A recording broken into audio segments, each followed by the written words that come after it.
Hello, dear viewers. Welcome to podcast channel. Be sure to like and subscribe. Enjoy the show. My wife, Emily, had been acting oddly. After a decade of marriage, which had its share of ups and downs, she had recently become distant and cold. I tried to dismiss it, assuming she was just stressed from work or going through a rough patch. Our conversations grew brief, and her once frequent laughter had become a rarity. One night, as she was preparing to go out, she spent an unusual amount of time in front of the mirror, applying makeup and donning a new dress. I asked, "Where are you going?" She gave me a frosty stare and replied, "That's none of your business," before walking out the door, leaving me stunned. Emily used to share everything with me. We were the kind of couple who talked about every detail of our day, but now she had become a closed book. It was painful, but I hesitated to press her, not wanting to confront what might be lurking beneath the surface. There were times I considered following her to find out where she was going, but I always backed out at the last moment, wanting to trust that this was merely a rough patch. She began going out more often, always giving vague responses like, "Just out," with a dismissive shrug that didn't ease my growing suspicions. I tried to stay busy, believing that whatever was happening would eventually resolve itself. I threw myself into work, picked up new hobbies, and did anything to distract myself from my mounting doubts. One evening, I decided to surprise her with a special dinner at her favorite restaurant. I called to find out when she'd be home, but my call went straight to voicemail. Hours passed with no sign of her. I sat alone at the table, the food growing cold, wondering where I had gone wrong. When she finally returned, she was annoyed. "Why are you still up?" she snapped. When I mentioned the dinner, she rolled her eyes and said, "I was out with friends." "You didn't need to wait." But then, fate took a turn. One night, while she was out, I received a frantic call from her best friend, Sarah. "James, you need to get to the hospital. Emily's been in an accident." My heart dropped. I grabbed my keys and rushed out, my mind racing with worry. At the hospital, Sarah was waiting in the lobby, her eyes red from crying. "What happened?" I asked, my voice barely above a whisper. Sarah took a deep breath. "Emily was with some guy. They were speeding and crashed. She's in surgery now." My mind went blank. Some guy? Who the hell was she with? The betrayal hit me like a freight train. I was at home, worrying about her. She was out with someone else, lying to my face. The shock of the accident was compounded by the revelation of her infidelity. Hours felt like days as I waited for news. When the doctor finally came out, he looked grave. "She's stable, but she'll be here for a while," he said. I nodded, the words barely registering. He went on to explain her injuries: a broken leg, several fractured ribs, and a concussion. "She was lucky to be alive," he said. The word lucky echoed in my mind. Seeing her in that hospital bed, bruised and broken, I felt a surge of conflicting emotions: anger, hurt, confusion. How could she do this to me, to us? I sat by her side, watching the steady rise and fall of her chest, trying to make sense of it all. This was the woman I had vowed to love and cherish, and now she was a stranger. As she recovered, the truth started to trickle out. She'd been seeing this guy for months, lying to my face every time she went out. I wanted to scream, to break something, but I held it together, barely. The first time she woke up, she looked at me with those eyes that once held so much love but now were just filled with disdain.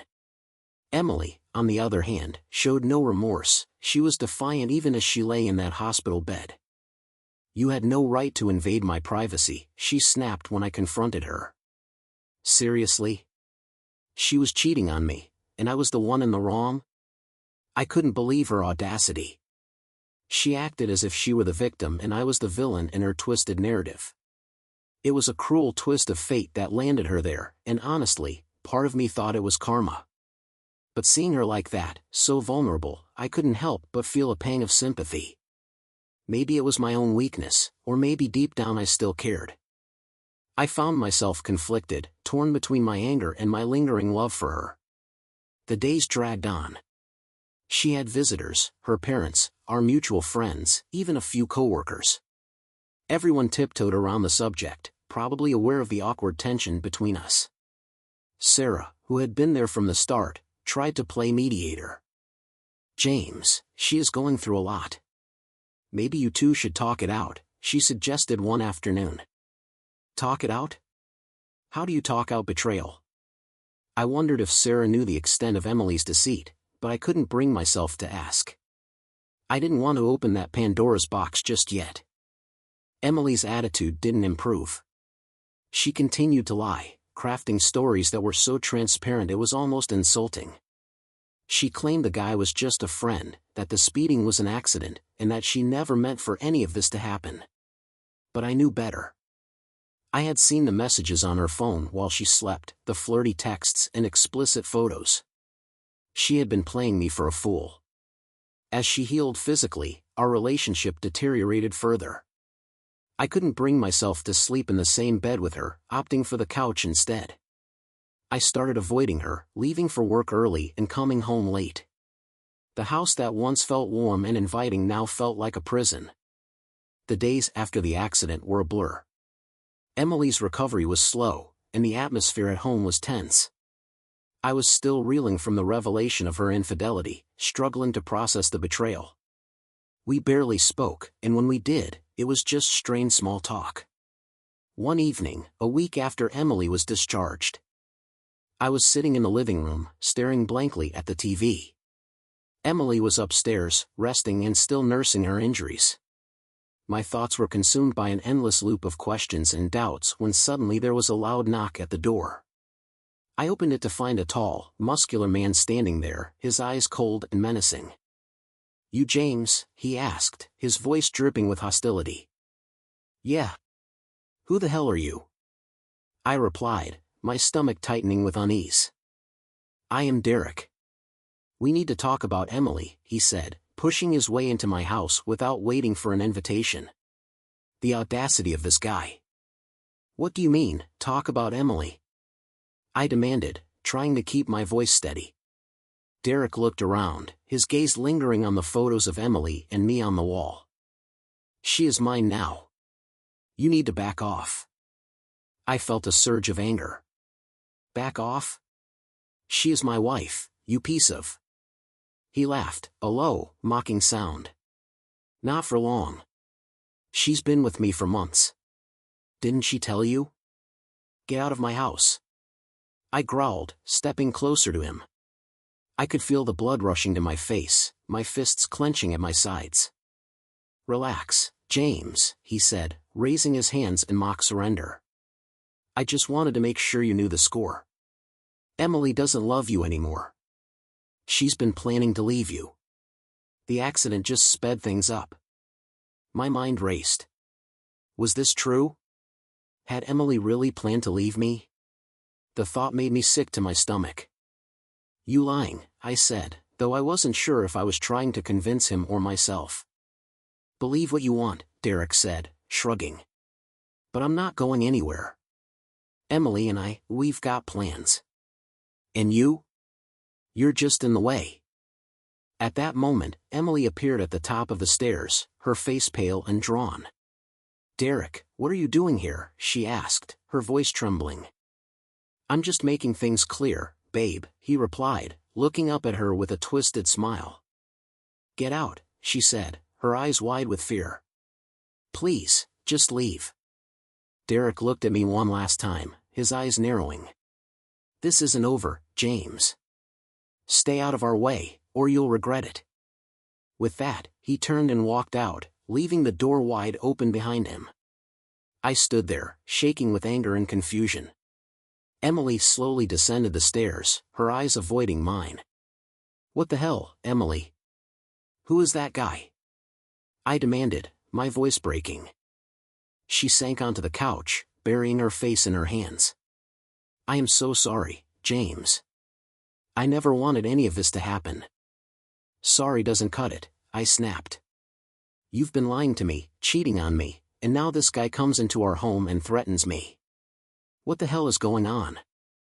She looked up, tears streaming down her face. I messed up. I was unhappy, and I made a mistake. Derek was a distraction, but things got out of hand. I never planned for any of this to happen. You expect me to believe that? I said, shaking my head. He replied, you were planning to leave me. Is that true? She hesitated, then nodded slowly.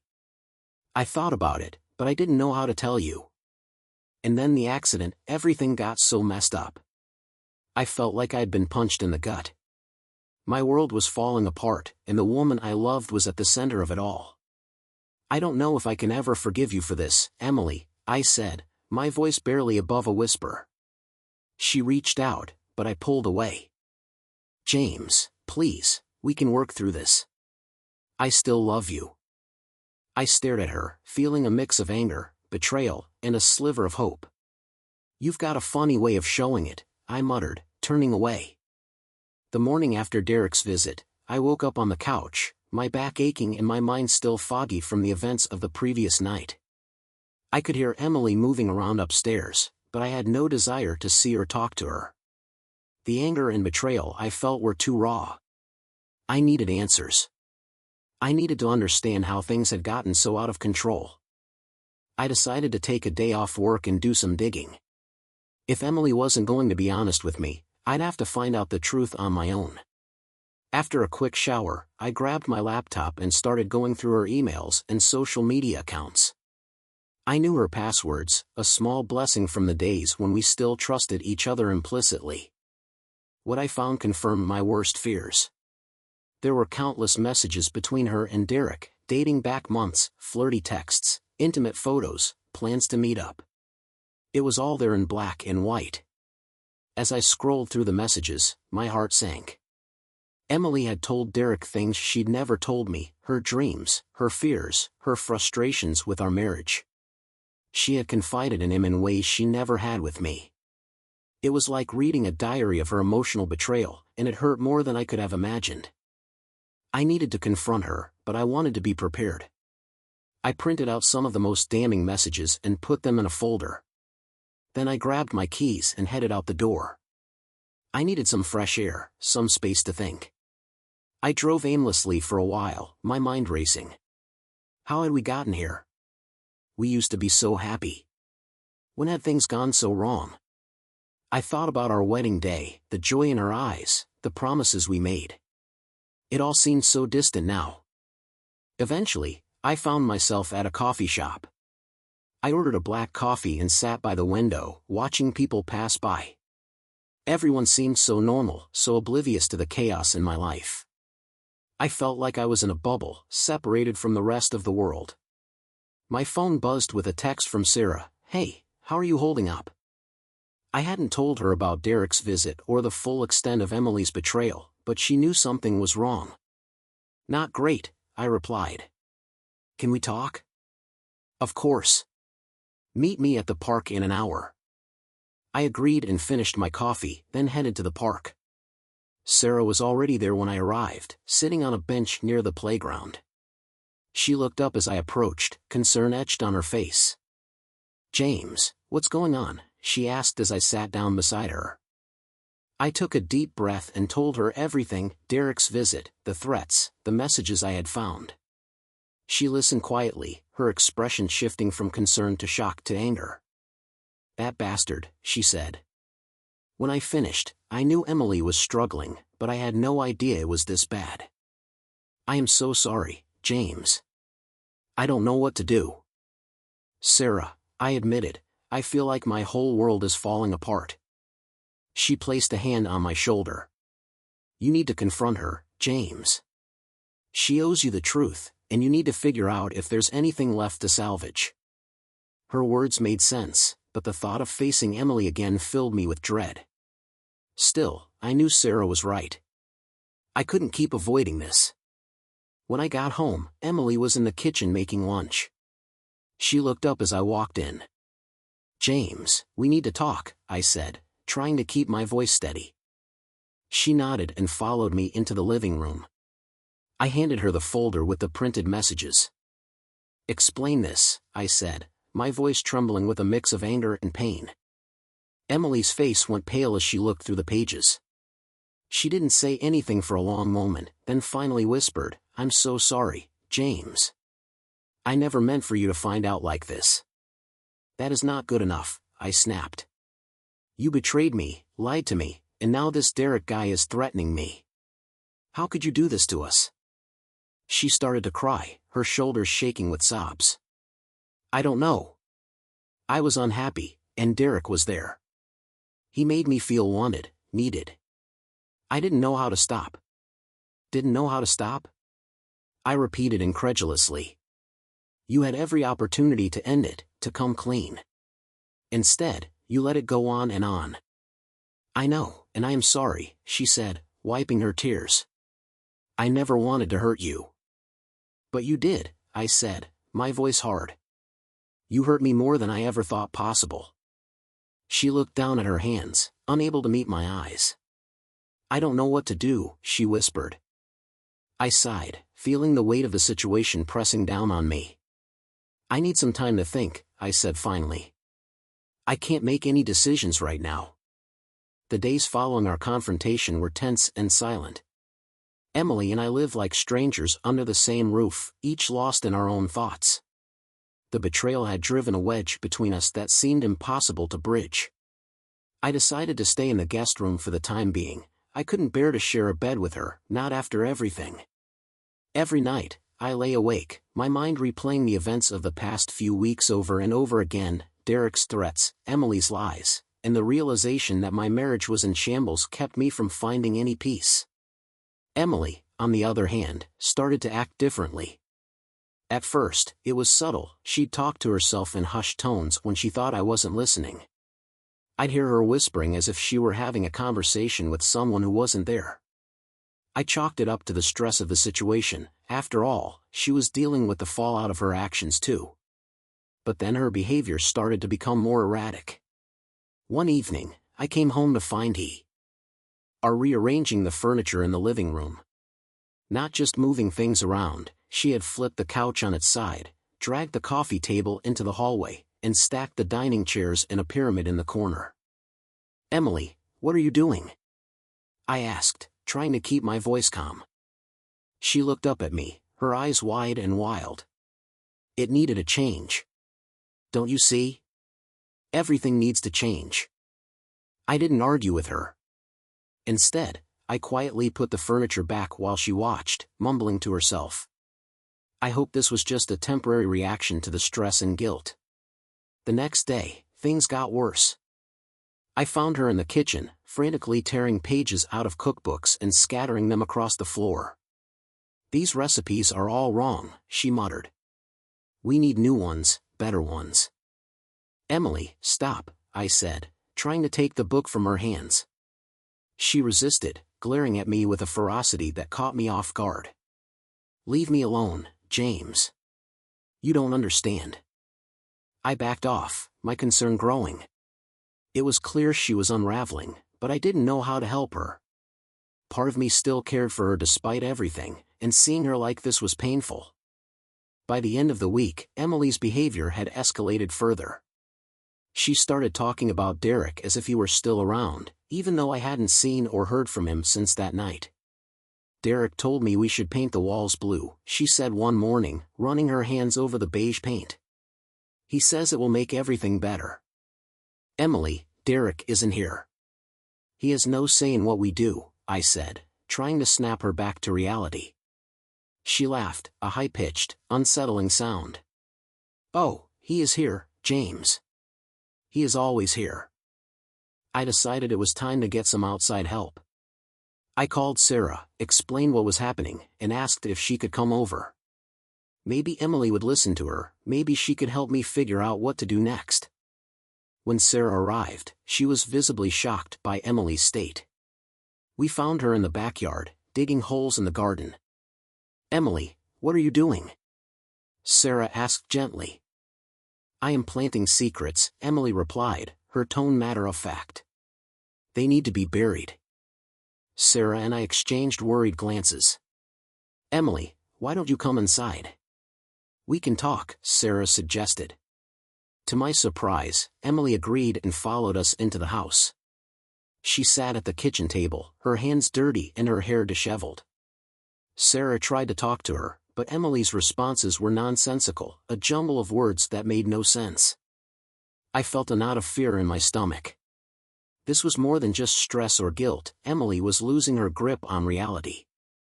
I knew I needed to do something before things got even worse, but I was at a loss.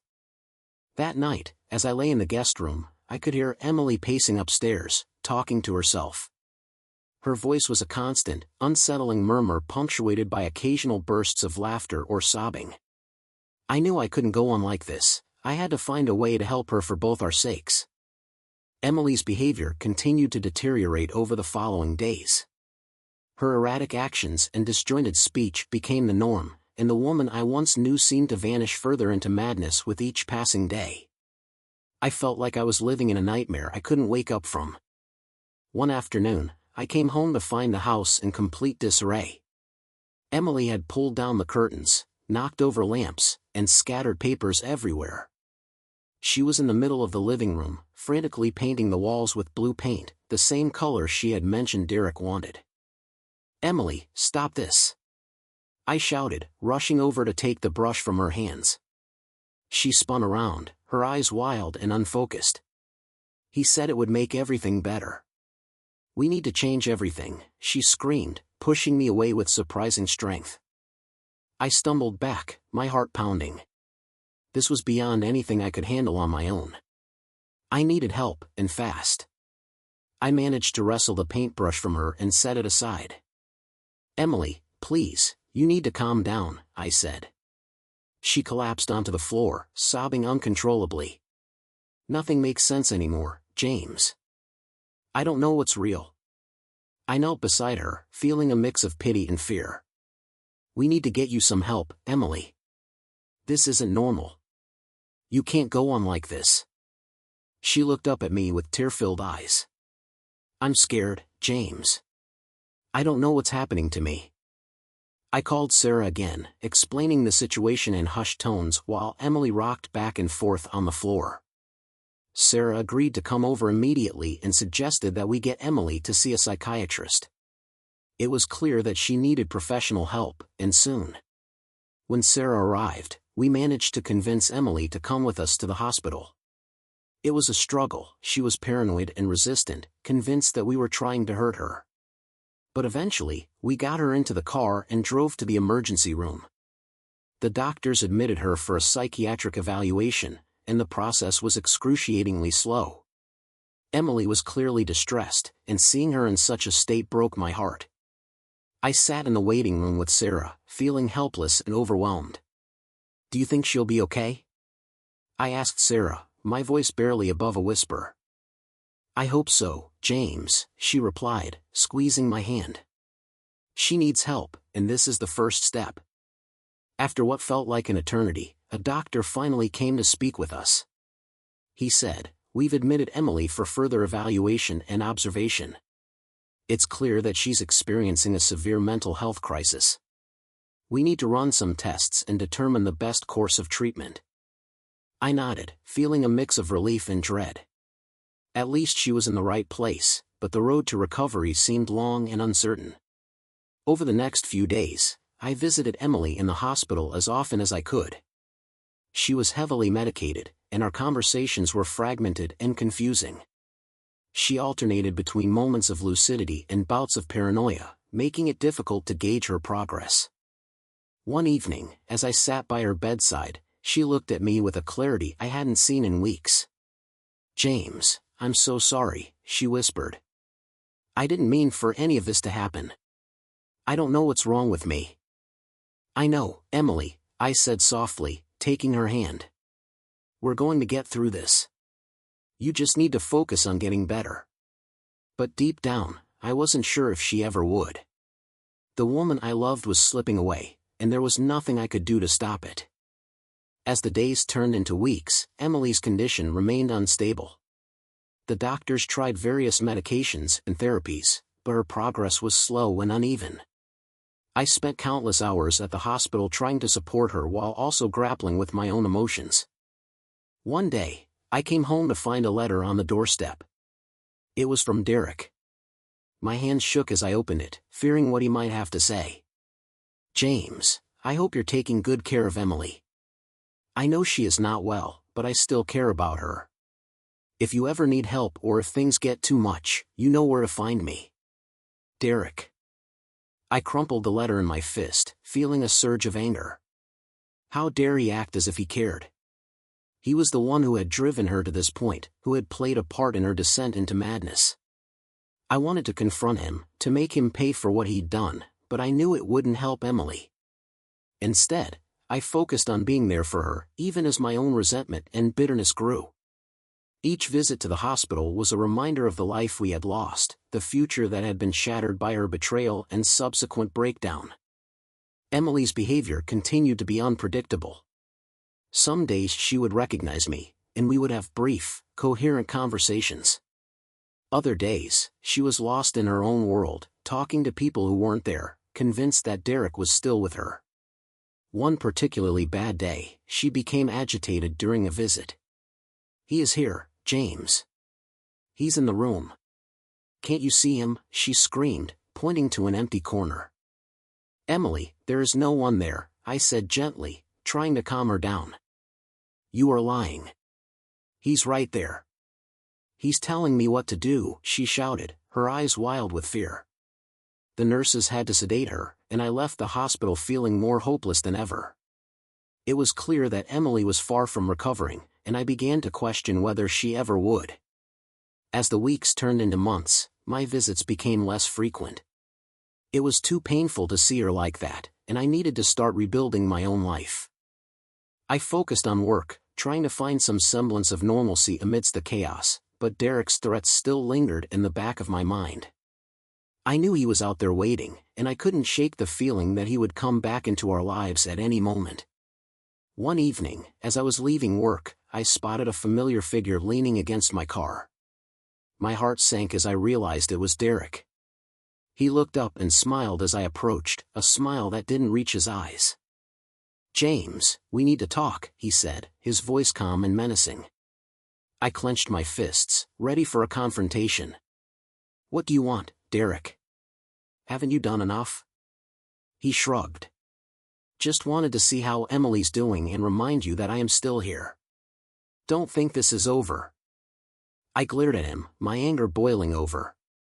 Stay away from us, Derek. You've done enough damage.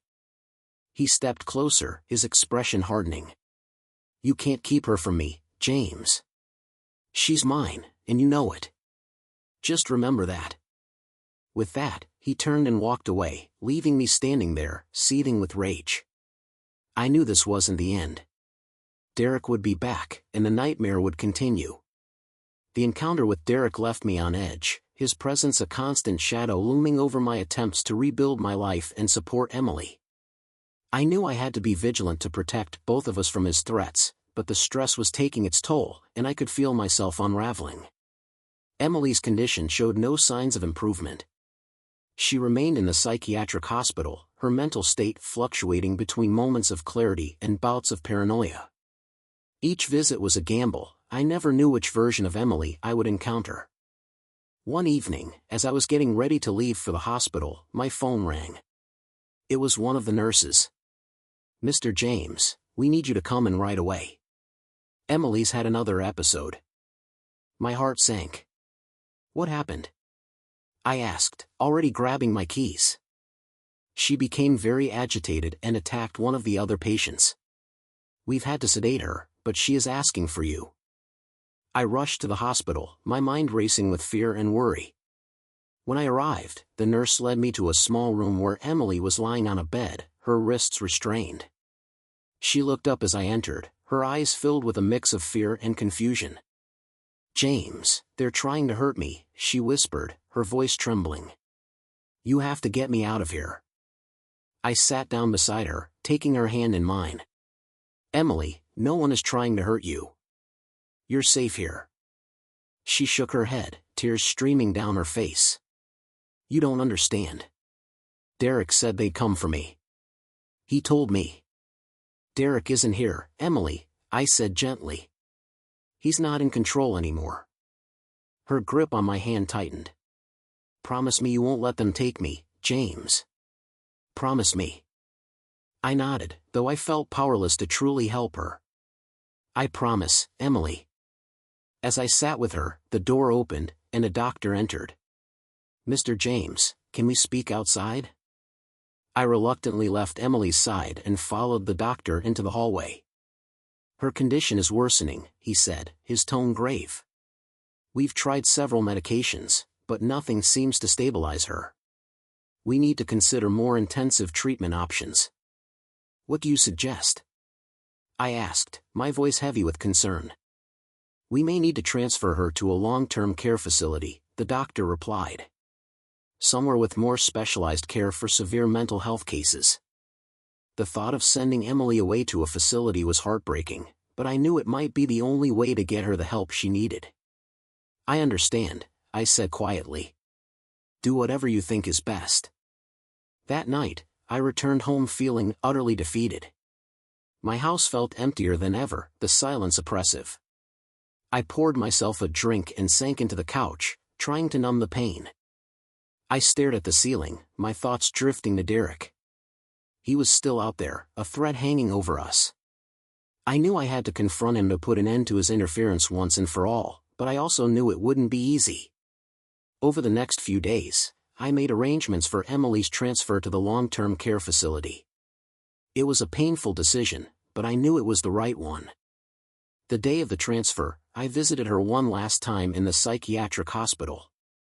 Emily, I said softly, sitting beside her, they're going to move you to a place where you can get better help. She looked at me with a mixture of fear and resignation. Will you still visit me? Of course, I replied, squeezing her hand. I'll always be here for you. As the orderlies prepared to move her, Emily clung to my hand, her eyes pleading. Please, James, don't let them take me. I swallowed the lump in my throat. It's going to be okay, Emily. I promise. Watching her being taken away was one of the hardest things I've ever had to do. I felt like I was abandoning her, even though I knew it was for the best. That evening, as I sat alone in the quiet house, I made a decision. I was going to find Derek and confront him. I couldn't let him continue to haunt us. I needed to put an end to this once and for all. I began by tracking down his address. It wasn't difficult. A few inquiries and some online searches led me to a small apartment complex on the other side of town. I waited until nightfall, then drove over, my heart pounding with a mix of fear and determination. When I arrived, I parked a few blocks away and approached the building on foot. I found Derek's apartment on the second floor, the door slightly ajar. I took a deep breath and pushed it open.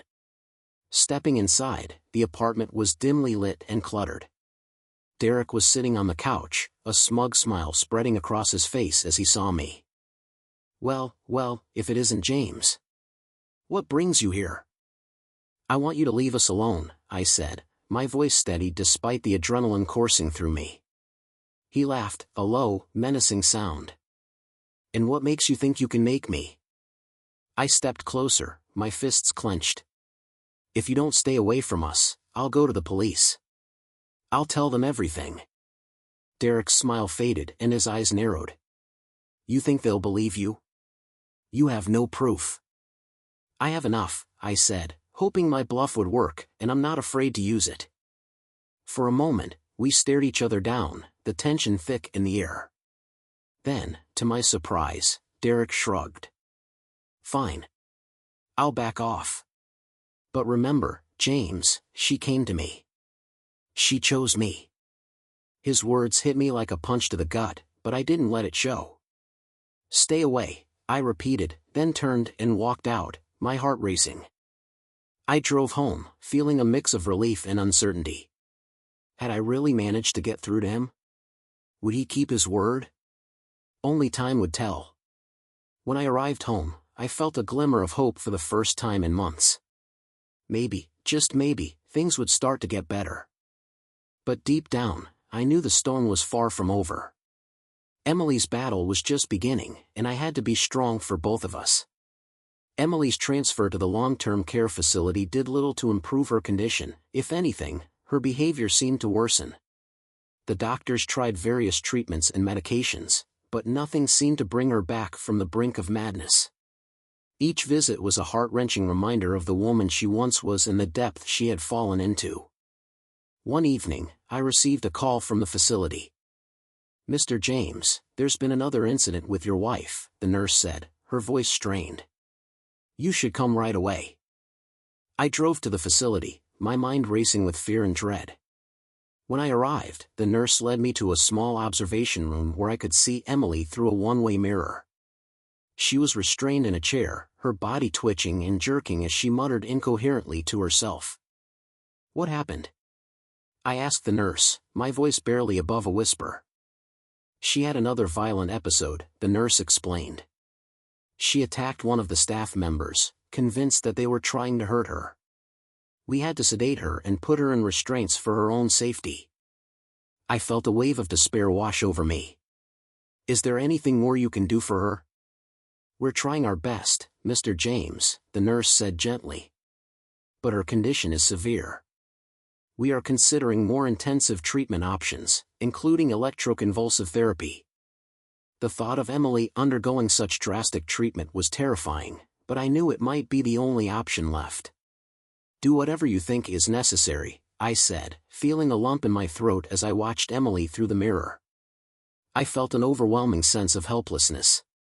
She was so far gone, lost in a world of her own creation, and there was nothing I could do to bring her back.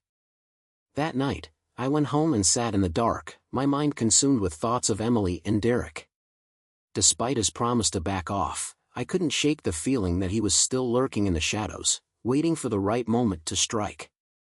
Over the next few days, I threw myself into work, trying to distract myself from the turmoil at home. But every phone call from the facility was a reminder of the nightmare that had become my life. One evening, as I was leaving the office, I noticed a familiar figure standing by my car, Derek. My heart sank as he approached, a smirk on his face. "James," he said, his voice dripping with mock concern. "How's Emily doing?" "What do you want, Derek?" I asked, my voice shaking with barely contained anger. "I just wanted to check in," he replied, his smirk widening. "See how things are going." "Stay away from us," I said, my fists clenching. "You promised." "I promised to back off," he said, his tone turning cold. "But that doesn't mean I'm out of the picture. Emily needs me, James. You can't keep her from me forever." I stepped closer, my anger boiling over. "If you come near her again, I'll make sure you regret it." Derek's eyes narrowed, and for a moment, I thought he might retaliate, but then he shrugged and stepped back. "We'll see about that, James. We'll see." With that, he turned and walked away, leaving me standing there, seething with rage. I knew I had to do something to protect Emily and myself from this man, but I didn't know what. That night, I received another call from the facility. Emily had another violent episode and had been placed under observation again. I felt a sinking feeling in my chest as I realized that her condition was only getting worse and there was nothing I could do to stop it. Days turned into weeks, and Emily's behavior continued to deteriorate. She became more paranoid, convinced that everyone was out to get her. The doctors decided to proceed with electroconvulsive therapy, hoping that it might bring some relief. I visited her the day before the treatment, sitting by her bedside as she lay sedated. "Emily," I whispered, taking her hand in mine. "I don't know if you can hear me, but I want you to know that I am here. I'm not giving up on you." She didn't respond, her eyes staring blankly at the ceiling. I felt a tear slip down my cheek as I squeezed her hand. "I love you, Emily. Please come back to me." The next day, the doctors performed the electroconvulsive therapy. It was a last-ditch effort to bring her back from the edge of madness. I waited anxiously in the lobby, praying for a miracle. When the doctor finally came to speak with me, his expression was somber. "The treatment went as expected, but it is too early to tell if it will have any lasting effects," he said. "We all need to monitor her closely over the next few days." I nodded, feeling a glimmer of hope mixed with overwhelming fear. "Thank you," I said quietly. As the days passed, Emily's condition showed little improvement. She remained detached, lost in her own world. The doctors continued to monitor her, but there were no signs of the breakthrough I had been hoping for. One evening, as I was leaving the facility, I received a call from an unknown number. I hesitated before answering, a sense of dread settling in my stomach. "James," a familiar voice said on the other end. "Derek, what do you want?" I asked, my voice tense. "I just thought you'd like to know that Emily is not the only one who has lost it," he said, his tone chilling. "You should watch your back." The line went dead, and I stood there, my heart pounding with fear and anger. Derek was still out there, still a threat, and I had no idea what he was planning next. As I drove home, my mind raced with possibilities. I needed to find a way to protect Emily and myself from Derek's madness, but with each passing day, it felt like the darkness was closing in and I was powerless to stop it. Derek's phone call haunted me, his cryptic threats left me on edge, unable to sleep or focus. The feeling of dread was like a constant weight on my shoulders. I knew I had to take action, but I wasn't as sure where to start. The next day, I decided to visit Emily earlier than usual. I needed to see her to draw some strength from the woman I loved, even if she was lost in her own world. When I arrived at the facility, the nurse greeted me with a concerned look. "Mr. James, Emily had a difficult night. She's been very agitated," she said, leading me to Emily's room. I found Emily pacing back and forth, her hair disheveled and her eyes wide with fear. "James, they are coming for me." "I know they are," she muttered. "Emily, it's going to be okay," I said softly, stepping into the room. "You're safe here." She shook her head violently. "No, you don't understand. Derek told me they'd come. He knows everything." My blood ran cold. "What do you mean Derek told you? Has he been here?" She looked at me, her eyes filled with terror. "He calls me. He tells me things, horrible things." My heart pounded. Derek was somehow reaching her, feeding her paranoia and making things worse. I needed to stop him, but I wasn't sure how. After spending some time trying to calm Emily down, I left the facility with a renewed sense of determination. Derek had crossed a line, and it was time to confront him directly. I couldn't let him continue to torment Emily and me. I decided to drive to his apartment again, but this time, I wouldn't leave until I had some answers. When I arrived, I parked down the street and approached the building cautiously. As I neared his door, I heard voices inside, Derek and another man arguing loudly. I hesitated for a moment, then knocked firmly on the door. The voices stopped, and a moment later, Derek opened the door, his expression darkening when he saw me. "James, what do you want now?" he asked, his tone cold. "We need to talk," I said, stepping forward. "You've been calling Emily, haven't you? You've been feeding her paranoia." He smirked, leaning against the door frame. "So what if I have? She needs me. She trusts me." "You're making things worse," I snapped. "She's getting sicker because of you." Derek's smirk faded, and his eyes narrowed. "She's sick because of you, James. You couldn't give her what she needed, so she turned to me. You are the one who failed her." My anger boiled over, and I lunged at him, grabbing him by the collar. "Stay away from her, Derek. I'm warning you." He shoved me back, his eyes filled with fury. "You don't scare me, James. You never have." Before I could respond, the other man I had heard earlier appeared behind Derek. He was tall and muscular, with a menacing look in his eyes. "Is there a problem here?" the man asked. "This is none of your business," I said, glaring at him. "It is now," the man replied, stepping forward. "You need to leave." Realizing I was outnumbered, I took a step back. "This isn't over, Derek. Stay away from Emily, or you'll regret it." Derek laughed as I turned and walked away, my mind racing with anger and frustration. I knew confronting him like that wouldn't be enough to stop him, but I had to try. I had to show him I wasn't afraid. As I drove home, I realized I needed more than just threats to protect Emily. I needed concrete evidence of Derek's harassment. I decided to hire a private investigator to gather information on Derek, hoping it would be enough to get a restraining order or even press charges. The next day, I contacted an investigator named Mark, explaining the situation and providing him with all the information I had on Derek. Mark assured me he would start immediately and keep me updated on any developments. Over the following week, Mark kept me informed of his progress. He managed to capture photos of Derek meeting with shady individuals and even recorded his phone conversations. It was enough to paint a clear picture of Derek's activity and his harassment of Emily. Armed with this evidence, I went to the police. They took my report seriously and assured me they would investigate further. It was a small victory, but it gave me a glimmer of hope. That evening, I visited Emily again. She seemed calmer, though still far from her old self. I sat beside her, taking her hand in mine. "Emily, I am doing everything I can to protect you. Derek won't be able to hurt you anymore." She looked at me, her eyes filled with a mix of fear and hope. "Promise me, James, promise me you won't come back." "I promise," I said firmly. "I won't let him near you again." As I left the facility, I felt a sense of resolve. The battle with Derek was far from over, but I had taken the first steps to protect Emily and myself.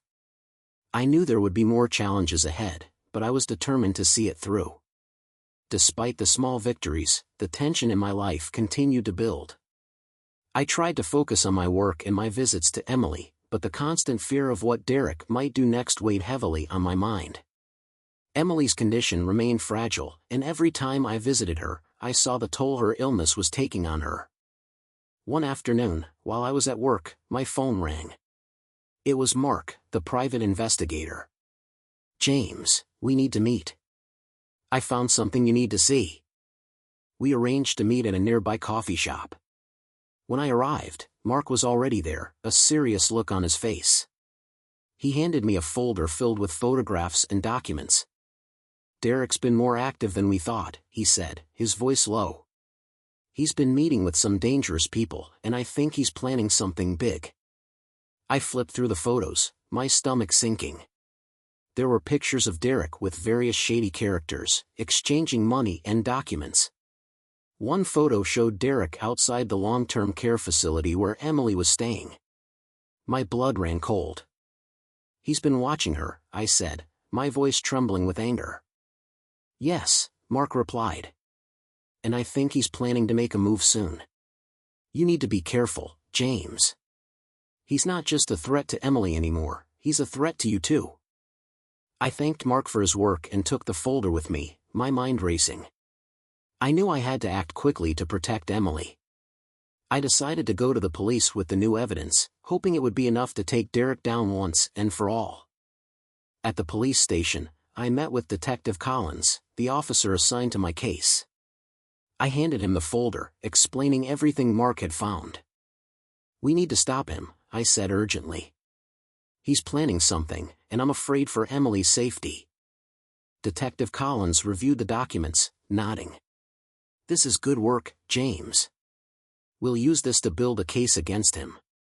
In the meantime, we'll increase security at the facility and keep a closer eye on Derek." I left the station feeling a mix of relief and anxiety. It was a step in the right direction, but I knew Derek wouldn't go down without a fight. I drove straight to the facility to check on Emily, hoping to find some comfort in being near her. When I arrived, I was greeted by the head nurse, who informed me that Emily had been more agitated than usual. "She keeps asking about you, Mr. James. I think your visits help her." I nodded, grateful for the reassurance. As I entered Emily's room, I found her sitting by the window, staring blankly outside. She turned when she heard me, a faint smile appearing on her face. "James," she whispered, reaching out for my hand. I took her hand, sitting beside her. "I am here, Emily. How are you feeling?"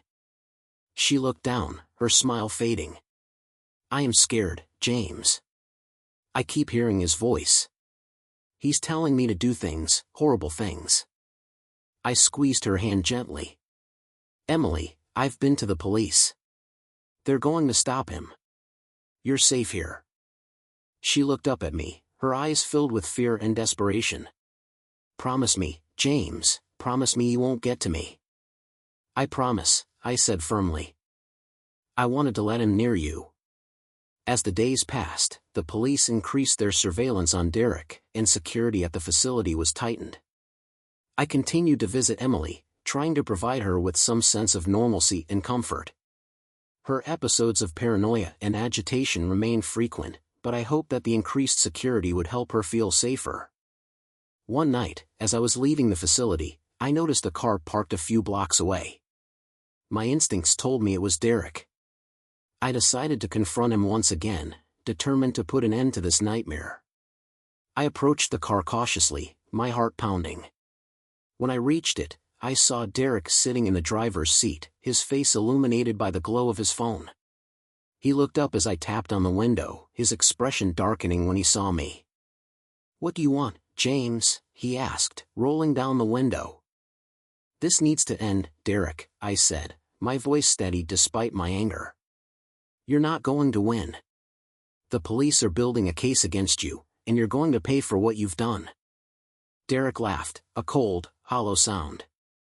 "You think you can scare me with your threats? You have no idea what you're up against." I clenched my fists, trying to maintain my composure. "Stay away from Emily. Stay away from us." "You're in over your head, James," Derek said, his eyes glinting with malice.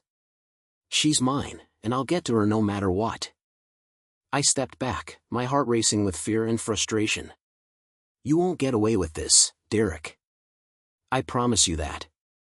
He smirked, rolling up the window and driving away, leaving me standing there seething with rage. I knew he wasn't going to back down, and the threat he posed was more real than ever. That night, I lay in bed unable to sleep. The weight of everything pressed down on me, and I felt a growing sense of dread. Derek's words echoed in my mind, and I knew that the battle was far from over. The next morning, I received a call from Detective Collins. "James, we've arrested Derek," he said, his voice firm. "He was caught trying to break into the facility. He's being held in custody." Relief washed over me, but it was quickly replaced by anxiety. "Is Emily okay?" "She is fine," Detective Collins assured me. "We've increased security, and she's safe. But we need you to come down to the station to give a statement." I agreed and headed to the station, my mind racing. Derek's arrest was a major victory, but I knew it wouldn't erase the trauma he had inflicted on Emily and me. At the station, I provided my statement and reviewed the evidence with Detective Collins. As I left, he placed a reassuring hand on my shoulder. "You've done the right thing, James. We'll make sure he pays for this." I nodded, feeling resolute. Derek's reign of terror had ended, but the emotional wounds he inflicted would take time to mend. I headed to the facility to see Emily, seeking solace in her presence. Upon arrival, I found her in the garden, a gentle smile on her lips as she observed the birds. I joined her, taking her hand in mine. "Emily, Derek's been arrested. He's no longer a threat to you." Her eyes met mine, reflecting relief and gratitude. "Thank you, James. I don't know how I'd manage without you." "We'll get through this together," I assured her, gently squeezing her hand. As the weeks passed, Emily began to improve. Her nightmares and paranoia lessened, and she slowly started to regain her former self. The facility's care and support were making a difference, and I stayed by her side, committed to helping her heal. Thanks for tuning in, everyone. Remember to subscribe and like.